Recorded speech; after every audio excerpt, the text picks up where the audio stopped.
আসসালামু আলাইকুম সবাইকে। আজকের ভিডিওটা আমাদের এইচএসসি 27 ব্যাচকে নিয়ে। এইচএসসি 27 ব্যাচে যারা আসো তাদেরকে যদি আমি একটা অ্যাডভাইস দিতে হয় তাহলে আমি খুব সিম্পলি তাদেরকে বলবো যে এখন থেকে অ্যাডমিশনের প্রিপারেশন নাও। স্পেশালি যারা ইঞ্জিনিয়ারিং পড়তে চাও বা বুয়েটে চান্স পাইতে চাও, ঠিক আছে? সো প্রথমেই আমরা আলোচনা করব যে আসলে আমি এই কথাটা কেন বলতেছি, কিংবা এখন থেকে আসলে আমাদের এই অ্যাডমিশন বা ইঞ্জিনিয়ারিং প্রিপারেশনটা কেন নেওয়া উচিত। এটা এই যে এখানে আমরা লিখে রাখছি, এটা আমরা আলোচনা করতেছি। এরপর আমরা আলোচনা করব যে তুমি আসলে কিভাবে শুরু করবা, সেটাও আলোচনা করব। এর পাশাপাশি আমরা আলোচনা করব যে কারা শুরু করতে পারবা, কারা কি শুরু করতে পারবা। যদি এখানে লেখা আছে আমি ডিটেইলসে একদমই বলে দিচ্ছি। প্রথমত আমাদের কেন প্রিপারেশন নেওয়া শুরু করা উচিত। আমি 20 ব্যাচ আছি, 20 ব্যাচের বড় ভাইয়া যারা আছে, মানে আগে সিনিয়র ব্যাচ যারা আছে, তাদেরকে যদি আমি জিজ্ঞেস করতাম যে ভাইয়া আসলেই কি আপনি এইচএসসির আগে থেকে কি অ্যাডমিশনের প্রিপারেশন নিতেন, তারা বেশিরভাগই বলতো যে না, প্রিপারেশন নিতাম না। কিংবা তুমি যারা এখন কাইন্ড অফ অনেক সিনিয়র টিচার আছে, তাদেরকে যদি জিজ্ঞেস করো তারা সিম্পলি বলবে না, আগে তুমি আমাদের এইচএসসিতে ভালো করো, এইচএসসিতে আগে 90% পাও। কারণ আমাদের বুয়েটের আগের বছর কত লাগছে বলো তো? বুয়েটের আগের বছর মানে এই বছর আর কি, মানে 25 এর জন্য 89.33%। নর্মালি আমরা যদি চিন্তা করি তাহলে প্রায় 90%-এর মতো লাগছে। এখন তুমি আমাকে বলো, তুমি অ্যাডমিশনের প্রিপারেশন নিতে গিয়ে এইচএসসিতে 90%ই পাইলে না ফিজিক্স, কেমিস্ট্রি, ম্যাথে, তাহলে তুমি কি বুয়েটে বসতে পারবা? বসতে যদি না পারো তাহলে তোমার যেই পটেনশিয়ালিটি বা পটেনশিয়াল যেটা আছে সেটা তুমি দেখাইতে পারবা কিভাবে? অ্যাডমিশন নিয়ে লাভ আছে? লাভ নেই। এখন তাহলে এই 90% লাগতেছে, এই অ্যাডমিশনের জন্য এইচএসসির পড়াশোনা ক্ষতি করা যাবে না। তারপরে আমি কেন বলতেছি তোমার অ্যাডমিশন প্রিপারেশন নেওয়া উচিত, কিংবা সিনিয়র ভাইয়েরা মানা করছে বা সিনিয়র ভাইয়েরা বলে নাই যে আসলে এইচএসসির আগে প্রিপারেশন নিতে, তাও আমি কেন বলতেছি? খুব সিম্পল কথা। এখানে দেখো, প্রথম কথা হচ্ছে তোমার কম্পিটিশন। বলো তোমার কম্পিটিশন কারা? তোমার কম্পিটিশন হচ্ছে তুমি যেই বেঞ্চে বসে পড়াশোনা করতেছো তার পাশে যে মানুষটা, তুমি যার সাথে তোমার সুখ দুঃখের আলাপ করো, তোমার ফ্রেন্ড যে আছে, একদম বেস্ট ফ্রেন্ড যে আছে, সে তোমার কম্পিটিশন। সে বুয়েটে একটা সিটের জন্য লড়াই করতেছে, সে চায় যে সিরিয়ালে তোমাকে টপকাইতে। টু বি অনেস্ট এটাই তো, তাই তো? আচ্ছা, এখন তোমার কম্পিটিশন যে আছে সেই কি এইচএসসির আগে অ্যাডমিশনের প্রিপারেশন নিচ্ছে কিনা? তুমি আমাকে বলো, প্রিপারেশন নিচ্ছে কিনা? সে হয়তো বলতেছে নিচ্ছে না, বাট দেখবা যে নিচ্ছে। কে বলো তো? বুয়েটের ক্ষেত্রে, বুয়েটে যদি আমি ধরো সাপোজ একটা রুম আছে, ওই রুমের মাঝখানে যদি আমরা বলি যে নর্ডেম কলেজের কারা কারা আছে, দেখবা মেজরিটি হাত তুলছে। মেজরিটি অ্যান্ড বেশিরভাগ ক্ষেত্রে আমরা দেখতে পাই 1/3 মানে কি প্রতি 3 জনের মাঝখানে একজন হচ্ছে নর্ডেমিয়ান। কেন ভালো করে তারা? প্রথমত যে তারা ভালো স্টুডেন্ট, প্রথমত কি তারা ভালো স্টুডেন্ট। সেকেন্ডলি তারা এইচএসসির আগ থেকেই অ্যাডমিশনের প্রিপারেশন নেয়। তারা ইন্টেনশনালি বা আনইনটেনশনালি এইচএসসির আগে থেকেই অ্যাডমিশনের কঠিন কঠিন যে ম্যাথগুলো আছে ওগুলো সলভ করা শুরু করে দেয়। তারা ভালো স্টুডেন্ট, এমনিই পারবে। প্লাস হচ্ছে যখন তাদের যেই কি বলা যায় যে তারা হচ্ছে যুদ্ধের ময়দানে কি করবে, বুয়েট অ্যাডমিশনে কি কি ধরনের কোশ্চেন আসবে, ওইগুলো সম্পর্কে যখন আগে থেকে তার ধারণা হয়ে গেছে, তাহলে তার কি ওইখানে যে আসলে খুব বেশি ভয় লাগার কারণ আছে? কারণ তো নাই। আমি নর্ডেম কলেজের ক্ষেত্রে আমি এই কথাটা আমি সবসময় বলি, নর্ডেম কলেজের ক্ষেত্রে একটা ভালো জিনিস হচ্ছে তাদের কুইজ সিস্টেম, তাই তো? কুইজে কি কি আসে জানো কি? কুইজের ক্ষেত্রে আমার যতটুকু মনে পড়ে, ম্যাথের ক্ষেত্রে 2টা সৃজনশীল আসে আর হচ্ছে 5টা এমসিকিউ আসে। কয়টা সৃজনশীল? ম্যাথের ক্ষেত্রে ধরো আমি লিখে দিই, ম্যাথের ক্ষেত্রে আমাদের 2টা সিকিউ আসে আর হচ্ছে 5টা এমসিকিউ আসে। কয় মিনিট বলো তো এটার জন্য কত মিনিট টাইম দিবে? 2টা সিকিউ, 2টা সৃজনশীল কিন্তু, আর 5টা এমসিকিউ, কত টাইম দিবে? গেস করো কত টাইম দিবে? 30 মিনিট টাইম দেয়। তুমি আমাকে বলো, একটা ছেলে ম্যাথে 5টা এমসিকিউ 2টা সিকিউ যদি সলভ করতে চায় 30 মিনিটে, তাকে আসলে কি পরিমাণ প্র্যাকটিস করতে হবে? অবশ্যই অনেক বেশি প্র্যাকটিস করতে হবে। প্লাস অনেকে এমন হইতো যে এইটা ফুল আনসার করার জন্য সে কোশ্চেনগুলা আনসার মুখস্থ করে আসতো। এটা করতে হইছে, এটা কি করতে হইছে, ইভেন আমাকেও কিছু কিছু জিনিসের কোশ্চেন সহ আনসার সহ মুখস্থ করে আসতে হইছে। ব্যাপারটা বুঝতে পারছো? এইখানে কি টাইম ম্যানেজমেন্টের ব্যাপারটা চলে আসতেছে না? আর তুমি ফিজিক্সের কোশ্চেনটা একটু খাইটো, ফিজিক্সের নর্ডেম কলেজে কোশ্চেনগুলো খাটবা, দেখবা যে এমন এমন অদ্ভুত কোশ্চেন আসে। ধরো হচ্ছে বলতেছে, আমার সময় কি এমন কোশ্চেন আসছিল জানো? আমার সময় এমন আসছিল যে মঙ্গল গ্রহে ব্রাজিল আর আর্জেন্টিনা খেলা হচ্ছিল, ব্রাজিল আর আর্জেন্টিনা খেলা হচ্ছিল কে জিতবে এমন টাইপের কিছু একটা, ওখানে জি প্রাইমের মান বের করতে হইতো। ব্যাপারটা বুঝতে পারছো তো? যাই হোক, সো এমন মানে মেসি শর্ট করতেছে কোথায়? মঙ্গল গ্রহে। মঙ্গল গ্রহে যে শর্ট করলে তাহলে আসলে সে গোল দিতে পারবে কিনা এমন একটা কোশ্চেন আসতে পারে। ইভেন তুমি জাস্ট নর্মালি যে কোনো জায়গা থেকে যদি নর্ডেম কলেজের কোশ্চেনগুলো জোগাড় করতে পারো, তাহলেই বুঝতে পারবা যে ওইখানে যা সিম্পলি পাস করার জন্য হইলেও তোমাকে কত কঠিন কঠিন কনসেপ্ট মুখস্থ করতে হচ্ছে, কত কঠিন কঠিন কনসেপ্ট তোমাকে বুঝতে হচ্ছে। তো খুব সিম্পল কথা, নর্ডেম কলেজে যারা আছে তারা কুইজ দিতে দিতেই এত এত কঠিন কঠিন কনসেপ্ট বা নর্মাল যে কনসেপ্টগুলো এত ভালোভাবে আত্মস্থ করে, যেটা কারণে তারা আসলে অ্যাডমিশনে গেলে দেখবা সেম জিনিসগুলোই আসতেছে। ইভেন আমি যে ভাইয়ের কাছে ফিজিক্স পড়তাম, তুষার ভাই, ওই ভাইয়া এমন এমন কঠিন জিনিস পড়াইতো, আমরা ভাবতাম যে ওইগুলো কুইজেও আসে না। ওগুলো কি কুইজেও আসে না। পরবর্তীতে গিয়ে দেখেছি এগুলোতে অ্যাডমিশনে আসে কোশ্চেন ব্যাংকের ম্যাথ আগে থেকে আমি পড়তাম, কিন্তু আমি আসলে জানতামই না যেগুলো কোশ্চেন ব্যাংকের ম্যাথ ছিল। তো ব্যাপারটা হচ্ছে এইটা যে তুমি হয়তো বা নর্মাল কলেজে পড়ো না, তুমি এমন একটা অঞ্চলে পড়ো যেখানে আসলে নর্মাল কোশ্চেন দেয়, এখানে তুমি আসলে কলেজে হচ্ছে টপ করতেছো, বাট তোমার কম্পিটিশন কি ওই কলেজের মানুষজন না, তোমার কম্পিটিশন ওই নর্ডাম কলেজের ছেলেটা যে এইচএসসির আগ থেকেই কোশ্চেন ব্যাংক নিয়ে হাঁটতেছে। ব্যাপারটা বুঝতে পারছো? তো খুব সিম্পল কথা, তোমাকে যেটা করতে হবে সেটা হচ্ছে সবাইকে একটু কম্পিটিশন চিন্তা করতে হবে। কম্পিটিশন চিন্তা করে তোমার কম্পিটিশন যেহেতু এইচএসসি আগ থেকে প্রিপারেশন নিতেছে, তোমার এখন প্রিপারেশন নেওয়া উচিত। ঠিক আছে? এখন দেখবা যে আমাদের অনলাইনে এত এত রিসোর্স আছে যে যে কোনো কোশ্চেন ব্যাংকের যে কোনো সালের তুমি দেখবা যে হচ্ছে ভিডিও আছে। তো তোমার কি মনে হয় যে এগুলো অ্যাভেলেবেল আছে, এগুলো ভিউজ তো দেখতে পাচ্ছ, তো ভিউজ দেখে মনে হচ্ছে না যে এগুলো আসলে তোমার ফ্রেন্ডসরা দেখতেছে? অবশ্যই দেখতেছে। ব্যাপারটা বুঝতে পারছো? সো তোমার কম্পিটিশন যদি বসে থাকতো তাহলে আমি তোমাকে বলতাম না এইচএসসি পরে প্রিপারেশন নিবা, বাট তোমার কম্পিটিশন তো বসে নাই, তাহলে তোমাকে কি করতে হবে? প্রিপারেশন শুরু করতে হবে। ঠিক আছে? এই হচ্ছে কথা।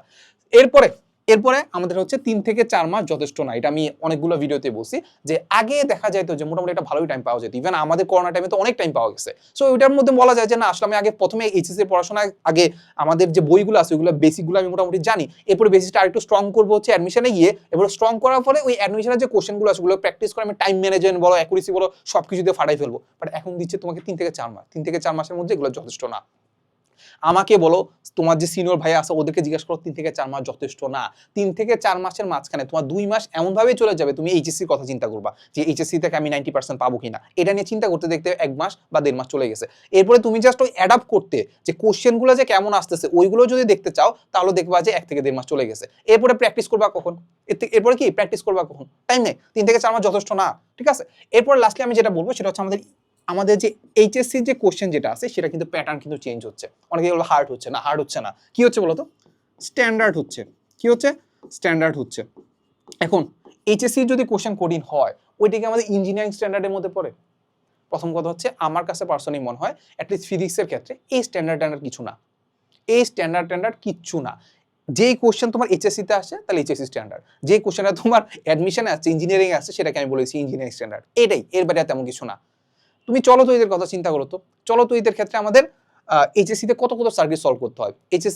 এইচএসসি যদি টেস্ট পেপার কাটো দেখবা যে অনেক কঠিন কঠিন সার্কিট দিয়ে রাখছে, এই সার্কিটগুলো তোমাকে সলভ করতে হয়। বিভিন্ন ধরনের মেথডে সলভ করো, কেউ কারশফ দিয়ে সলভ করো, কেউ ম্যাথ দিয়ে সলভ করো, বিভিন্ন ধরনের সলভ করো না, অ্যাডমিশনে গিয়ে দেখবা হার্ডলি বেশিরভাগ কোশ্চেন কেমন আসে বলো তো? বিল বের করতে দেয় যে এই মাসে বিল কত হবে। খুব সিম্পল কথা, সিম্পল সূত্র দিয়ে জাস্ট বিল বের করতে হয়। ব্যাপারটা বুঝতে পারছো? তো ওই ম্যাথটাই, ওই বিলের ম্যাথটা যদি এইচএসসিতে আসতো তাহলে সেটা এইচএসসি স্ট্যান্ডার্ড হয়ে যেত, আর এই কোডিং সার্কিটটা যদি অ্যাডমিশনে দিয়ে দিত তাহলে অ্যাডমিশন স্ট্যান্ডার্ড হয়ে যেত। তাহলে এই স্ট্যান্ডার্ড কিছু চিন্তা করবো না, তুমি যেটা চিন্তা করবা যে যেই এইচএসসিতে এখন যেহেতু স্ট্যান্ডার্ড কোশ্চেন আসতেছে, যে কোনো ধরনের কোশ্চেন আসতে পারে, ইঞ্জিনিয়ারিং এ যেসব কোশ্চেনগুলো আসতেছে না সেটাও এখানে আসতে পারে, আবার এইচএসসি যে স্ট্যান্ডার্ড কোশ্চেনটা আছে সেটা তোমাকে অ্যাডমিশনে দিয়ে দিতে পারে।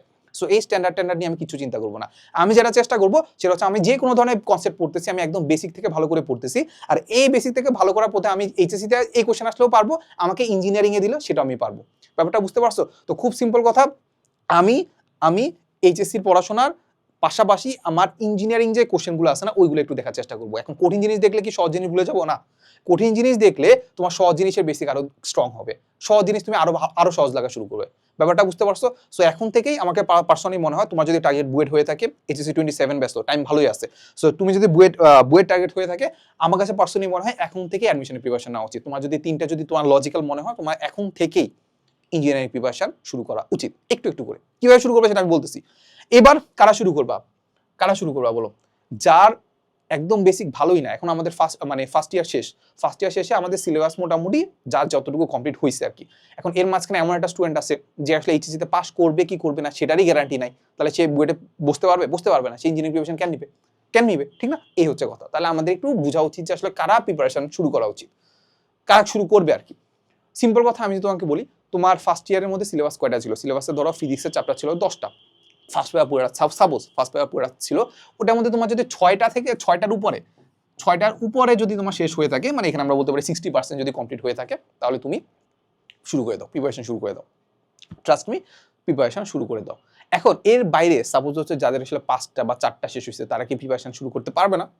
অবশ্যই পারবে, বাট ওইটার জন্য তোমার অনেক বেশি কনফিডেন্স থাকা লাগবে যে না ভাই, আমার ঠিক আছে, আমার 5টা চ্যাপ্টার কমপ্লিট হয় নাই, 5টা চ্যাপ্টার কমপ্লিট হয়েছে, 4টা চ্যাপ্টার কমপ্লিট হয়েছে, আমার এখন অনেক চ্যাপ্টার বাকি আছে, বাট আমি আপনাকে গ্যারান্টি দিচ্ছি যে ভাই আমি যে কোনো ধরনের কোর্সে ভর্তি হই বা নিজে নিজে পড়ি বা অনলাইনের যে কোনো রিসোর্স থেকে দেখে দেখে হইলেও আমি প্রতিদিন একটা করে চ্যাপ্টার শেষ করব।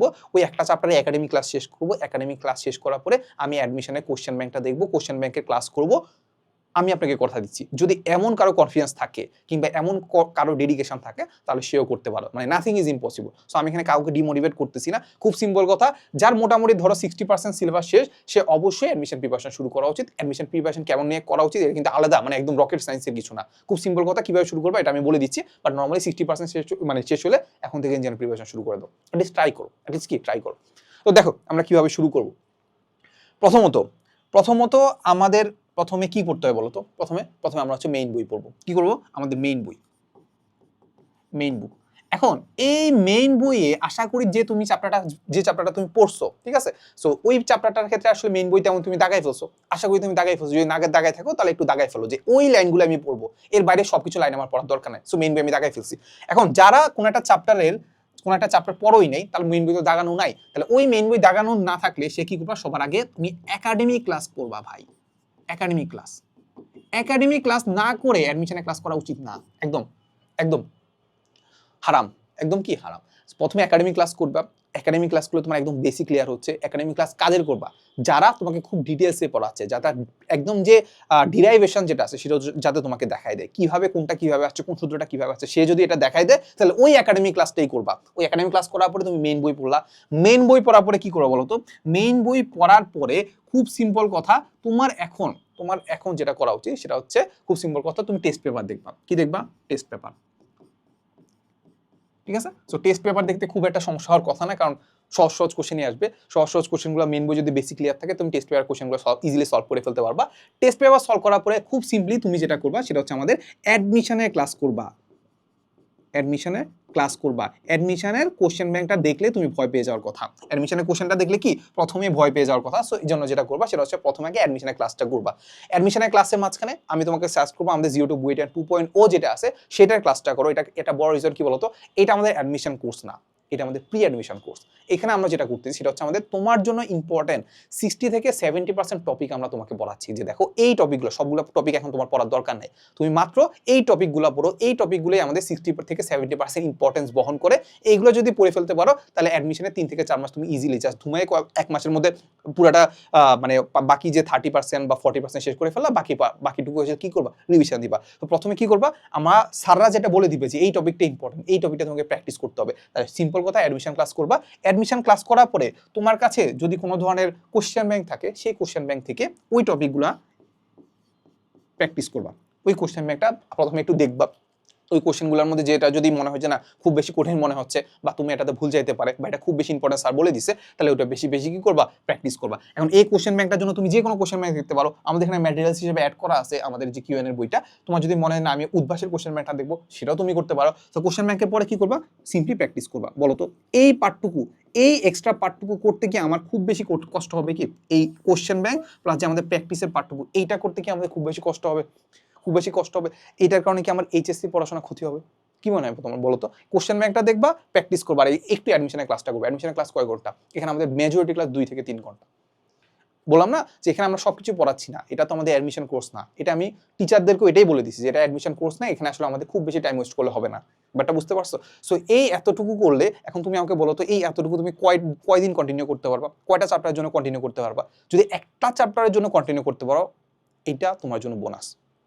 মাথা রাখবা।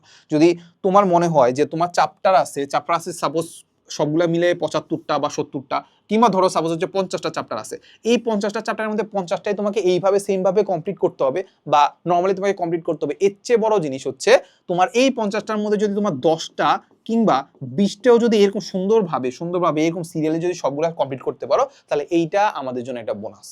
ঠিক আছে? তো যেই চ্যাপ্টারই পড়ো না কেন, যেই চ্যাপ্টারে একদম বেসিক তোমার ক্লিয়ার আছে, তাহলে এই পুরোটা টপিক বা পুরোটা ফ্লো তুমি কন্টিনিউ করবা, তাহলে তোমার প্রিপারেশনটা মোটামুটি বলা যায় যে 60 থেকে 70% আগায় গেছে। আর বাকি চ্যাপ্টারগুলো বাকি থাকলে বাকি থাক, বাট যেটা পড়তেছো সেটা ভালো করে পড়বা। সবগুলো একদম খারাপভাবে পড়াচ্ছে, যে টপিকটা ভালো করে পড়ছো ওই টপিকগুলো থেকে এগুলো সবগুলো দেখে ফেলো।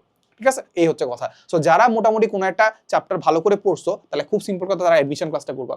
এরপর অ্যাডমিশন ক্লাস করার কোশ্চেন ব্যাংক প্র্যাকটিস করবা। প্র্যাকটিস করবো, যদি টাইম থাকে তাহলে আবার টেস্ট পেপার একটু দেখতে পারো। আর যারা কোনো চ্যাপ্টার একদমই বাদ দিয়ে করে লেগেছো, সাপোজ আমরা যদি চিন্তা করি আমরা সেকেন্ড পেপারের চ্যাপ্টারগুলো এখনো সাপোজ পড়ি নাই, আমরা সেকেন্ড ইয়ারে উঠছি, সেকেন্ড পেপারের চ্যাপ্টার পড়ি নাই। সেকেন্ড পেপারের চ্যাপ্টারগুলো তুমি যে কোনো একটা কোচিংয়ে ভর্তি আসো কিংবা যে কোনো ধরনের অ্যাডমিশন বা আমাদের একাডেমিক অ্যাডমিশন কোর্সে ভর্তি থাকলে ওইখানে ক্লাসগুলো করতেছো, ক্লাসগুলো পড়া, এরপরে মেইন বই দাগাবা, এরপর টেস্ট পেপারটা সলভ করবা, এরপর ডিরেক্ট চলে যাবে আমাদের এই 0 to বুয়েট এনে। কি করবা? 0 to বুয়েট এনে। এই হচ্ছে কথা।